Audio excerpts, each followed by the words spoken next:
Are you unsure if Pilates or yoga is better for you? Some of the moves look the same, so what's the difference? Maybe you're like me and don't have endless hours to work out, so you really want to find what's best for you. In this video, we're getting into the difference between Pilates and yoga.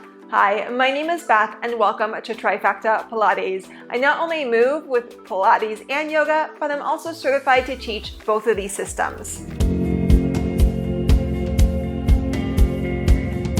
One of the common mistakes that people make with both Pilates and yoga is trying it just one time, thinking they're not good, and then never going back again. I really suggest, whether you want to try Pilates or yoga, to try a few classes. It's not a matter of right or wrong. It's finding, do you prefer to move with a Pilates workout more consistently or a yoga practice? Do you prefer more of a flowing Pilates class compared to a restorative? Because both in Pilates and yoga, there's different types of workouts or classes that you can attend. From a really restorative, slow flowing class where you have more time in each exercise or posture, to a more powerful, vigorous flow. It's finding what's most beneficial for you right now. Since this is such a short video, we're not going to get into the full breadth of yoga or Pilates. So we're not going to get into the 8 limbs of yoga or really understand the Pilates method at a deeper level. What we're going to focus on is the movement experience of moving with a Pilates workout compared to moving with a yoga class. If you've moved with both Pilates and yoga, leave a comment down below and let me know your thoughts. Which one do you enjoy more?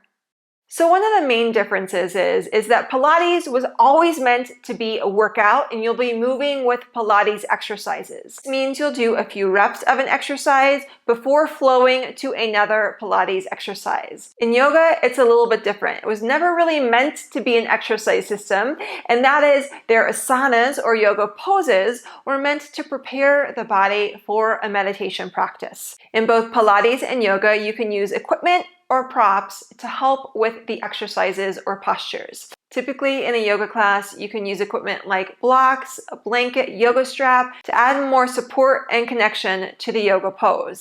In Pilates, we use equipment not only to support an exercise, but also to add more challenge at times, whether it's with small pieces of equipment that you can use at home or with larger pieces of equipment that you may see in a Pilates studio. So the equipment can aid in flexibility and also challenge you more, and that challenge is going to lead to more strength. In the Pilates method, we focus a lot on spinal articulation, that's moving through the spine in a supple way, and also core strength. This doesn't mean that we don't also do full body integration exercises and movements.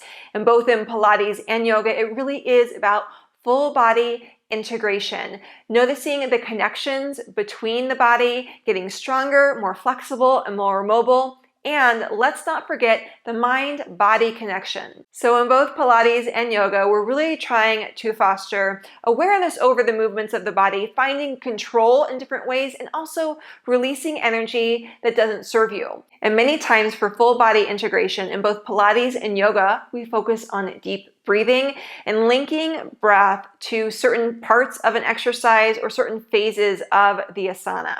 In general, when you go to a yoga class, you'll breathe in through the nose and out through the nose.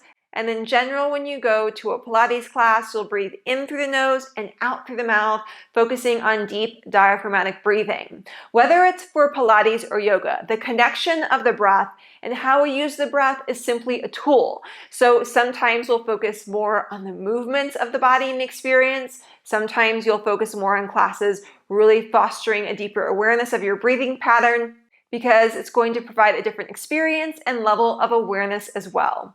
And all of this takes time, whether it's focusing on deep breathing, focusing on full body integration, the mind-body connection, getting stronger, getting more flexible, getting more mobile. So now the question becomes, should you do Pilates or yoga? For a lot of people who enjoy Pilates, they like that it has more of that flowing nature. It has the workout feel. It's an exercise system, yet there's still the mind-body connection. For people who enjoy yoga, they may want a more calmer and restorative experience, though remember there are power flow yoga classes as well.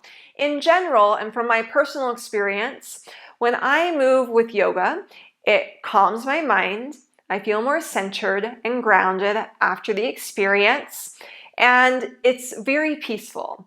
It's also a slower ease back into my day. However, with Pilates, the energy feels a little bit different after the class. Sure, with the restorative flow Pilates class, I can still feel that grounding, calm, and peaceful energy. With most Pilates workouts, they're energizing, uplifting. They're going to challenge you so you get stronger and more flexible.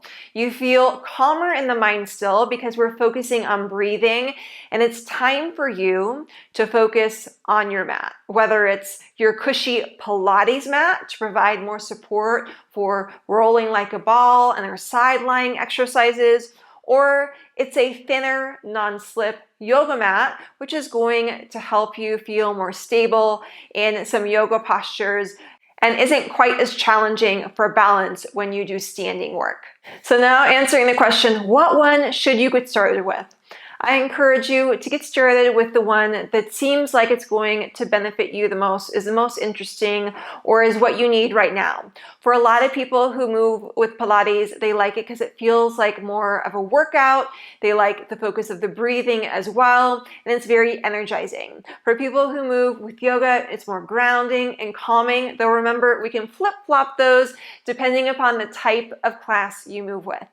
And how I teach is I'm never here to tell you exactly what to do, but to give you different options. And then you just try. That's all you have to do in Pilates and yoga, is to give it a go and try. See how you like the experience. And sometimes you'll really feel like you like the overall experience, but maybe not that particular class. If that's the case, try another Pilates or yoga class. Hey there, if that video was helpful and you're looking for where to get started with the Pilates method, I encourage you to follow a plan. And you can do this by moving with the 7-day at-home Pilates challenge. Whether you're brand new to Pilates or you're just getting back into Pilates after some time off, this is a perfect series to set you up for success with the method. 7 workouts, beginner level, giving you time and space to find the right variation for where you are right now. And when you do that, that's how you're going to get stronger and more flexible in a way that makes sense for you. All that you need to do is sign up using the link below in the first comment. After you sign up, we'll send you all the details and the first workout so you can get moving with Pilates. I hope that you have a beautiful day, and I cannot wait for you to join me on the mat.